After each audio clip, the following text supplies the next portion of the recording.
अगर आज आपको लगता है कि आप डिसिप्लिन्ड हो गए हो, रूटीन फॉलो कर रहे हो, काम भी हो रहा है, लेकिन लाइफ में एक्साइटमेंट कम हो गई है, तो एक बात समझ लो, ये प्रॉब्लम नहीं है, ये सिग्नल है।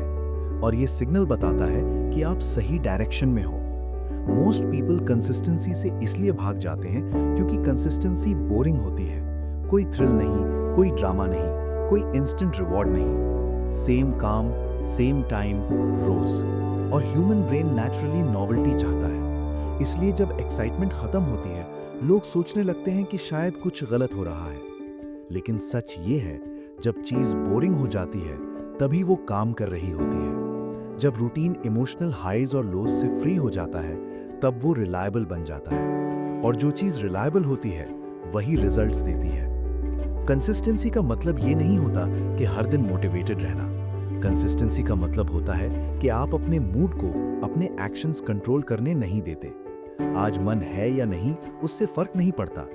आज का काम बस हो जाना चाहिए, बस इतना ही। इस स्टेज पर बहुत सारे लोग एक गलती करते हैं।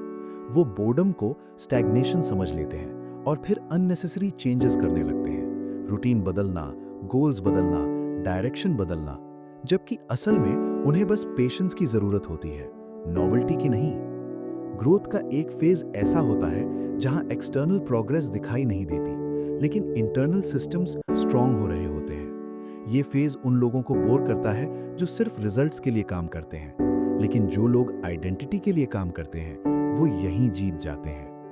कंसिस्टेंसी बोरिंग इसलिए होती है क्योंकि ईगो को उसमें अटेंशन नहीं मिलता। ईगो को अचीवमेंट्स चाहिए, अपलॉज चाहिए, कंपैरिजन चाहिए। कंसिस्टेंसी क्वाइटली काम करती है, कोई नोटिस नहीं करता, कोई वैलिडेट नहीं करता, और इसी वजह से ज्यादातर लोग इस स्टेज पे गिव अप कर देते हैं। अगर आप यहाँ तक आ गए हो, तो आप ऑलरेडी रेयर कैटेगरी में हो, क्योंकि आप एक्साइटमेंट के लिए नहीं, अलाइनमेंट के लिए काम कर रहे हो।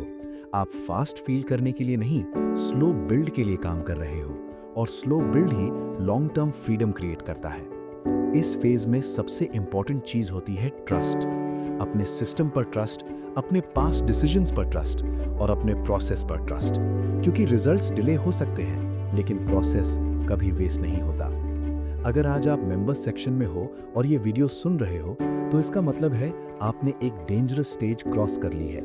वो स्टेज जहां लोग बोलते हैं अब मजा नहीं आ रहा, और जो लोग इस बोर्डम को टॉलरेट कर लेते हैं, वही कंसिस्टेंसी को लाइफस्टाइल बना लेते हैं। नेक्स्ट मेंबर्स ओनली वीडियो में हम बात करेंगे एक और एडवांस्ड फेज के बारे में, जब कंसिस्टेंसी के बाद एक नया चैलेंज आता है, कॉम्प्लेसेंसी। जब सब ठीक चल रहा होता है और इसी वजह से ग्रोथ रुक जाती है। उस फेज को समझना भी उतना ही जरूरी है।